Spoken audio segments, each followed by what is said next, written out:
Hello and welcome to News Across Nigeria. I am Millicent Walker. On the program today, Chief Justice of Nigeria, Walter Onnoghen, asked Nigerians to live within the confines of the law.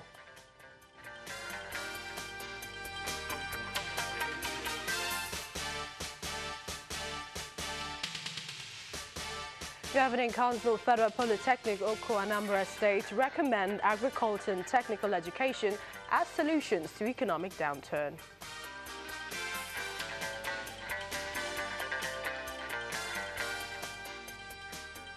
And over 200 inmates undergo medical examinations for possible discharge from prisons.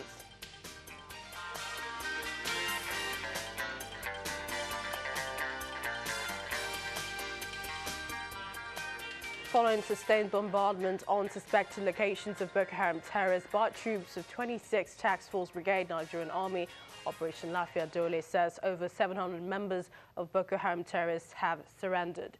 The Director of Army Public Relations, Brigadier General Sani Usman, in a statement today, says out of the 770 have come out of hiding and are being profiled. According to him, preliminary investigations show that among them were key commanders and influential members of the terrorist group, one of whom matches suspect number 225 on Boko Haram terrorist most wanted list released by the Nigerian Army. The Army also notes that the surrendered terrorists have been making useful statements and it is expected that many more will surrender. Acting President Professor Yemi Osinbajo joined other African heads of state and government alongside invited world leaders at the 29th Ordinary Session of the African Union in Addis Ababa, Ethiopia. He will be representing Nigeria at the session themed Harnessing Demographic Dividends Through Investment in the Youth. The session will also discuss the report on the institutional reform of the AU as well as peace and security issues, plus the reform of the United Nations Security Council. The first Republican politician, Maitama Sule, has passed on at the age of 88. The elder statesman died on Sunday night at a hospital in the Egyptian capital, Cairo. According to the Kano State Commissioner of Information, Mohammed Garba, the body of the late Damasin Kano is expected to arrive in Nigeria tomorrow, July the 4th, to be buried on the same day.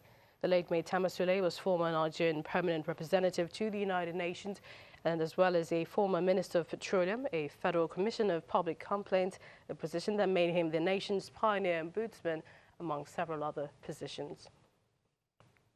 The Chief Justice of Nigeria, Justice Walter Onnoghen, is appealing to Nigerians to live within the confines of the law of the country to foster peace and unity.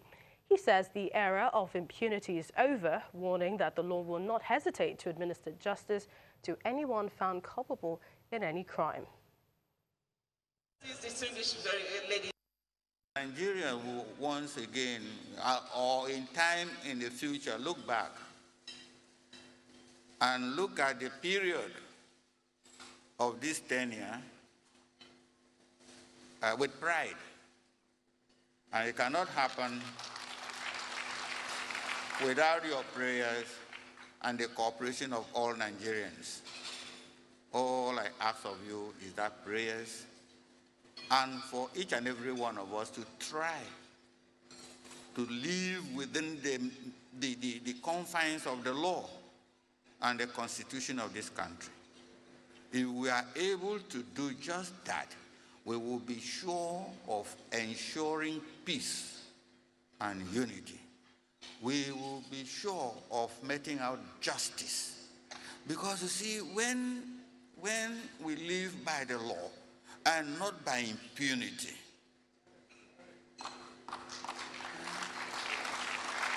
that is the way forward. To cooperate with the judiciary of this country by living and doing everything you can within the ambit of the law, because the law governs every activity of our daily lives. It has been set down and it is there. But when you go in and do something wrong and you think you can buy your way through, people think like that. It is no longer fashionable. Meanwhile, the people of Cross River State are confident that the nation's judiciary will undergo good reforms under the leadership of the Chief Justice of Nigeria. Speaking at a reception to honor one of their own in Calabar, the state capital, Governor Ben Ayade extolled the virtues of Justice Onnoghen and asked him not to disappoint his kinsmen.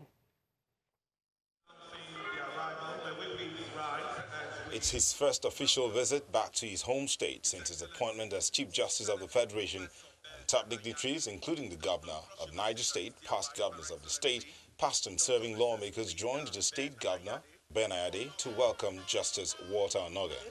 Honorable Justice Walter Samuel Khan. The first man from the state to attain the position, Governor Ben Ayade is confident that the nation's judiciary will be better for it. We, the people of Cross River, we are proud with your legal history. We are particularly proud because I'm sure by the time you are done and the fullness of time, the people of Cross River will once more say we are truly proud that indeed we're not just leading in tourism. We're not just leading because we're a very elegant class of people, but truly that we have very brilliant superstars who have actually risen to the top. He also presents Justice Onnoghen gifts, including a Bible, to remind him of his responsibilities in the discharge of his duties. For each and every one of us to try to live within the confines of the law and the constitution of this country. If we are able to do just that, we will be sure of ensuring peace and unity. We will be sure of meting out justice. Some of the residents of the state share their wishes and prayers for their own.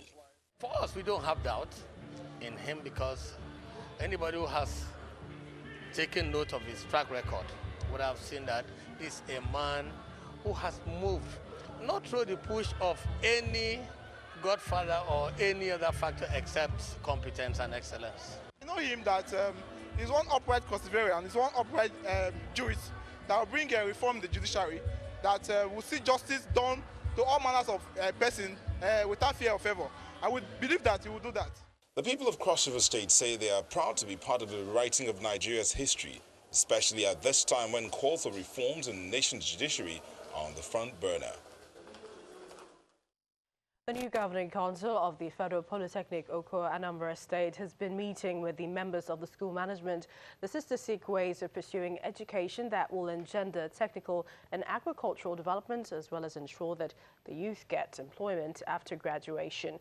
The chairman of the Governing Council, Mr. Lasbury Amadi, during a visit to the institution, says that polytechnics world over are known for meeting the creative, innovative and entrepreneurial challenges of any economy, and asked management and staff of the institution to work towards graduating men and women who are self-reliant in areas of technology, ICT, agriculture and agro-allied development. The student population of Federal Polytechnic Oko Anambra State is currently put at over 4,000, similar to 21 other federal polytechnics across the country. Those numbers are becoming worrisome now, especially because of what becomes of these students after graduation. Here, at this first visit of the newly constituted Governing Council and management of the institution, these concerns are brought to the fore. We will always listen to you. Whatever that is your problem is our problem. And that is why we are here to solve your problem. Nigerian students. After meeting with the students, the rector shows the team around the school facility. He explains how insufficient funding is hampering the growth of the institution and what his team is doing to change the narrative. Same challenge many other institutions have been having, and that is challenge of funding. If we have more funds, we do more work. And though we continue to do our best to generate our own fund, science, technology, and innovation is the way to go. And now the present federal government has emphasized agriculture. The way to go now is the place of agriculture and the role of science, technology, and innovation in agriculture and agro-allied industries. At a sit-down session, the chairman of the Governing Council lauds school management and assures officials of the council's backing. Our resolve will be to rejuvenate our lecturers in such a way that education in our institution will not merely be used as tools to understand and explain societal problems, but also to solving it. This is to say that this institution will historically espouse theory into practical, and the education we provide will have a profound effect of dominating the environment to enhance the well-being of the people within this catchment area and the entire society in general. The attention of the visiting council members has also been brought to the devastating effects of erosion on the school infrastructure, with a call for urgent steps to be taken. When news across Nigeria returns, flash floods causing untold hardships on 3 communities. We'll tell you what region when we return.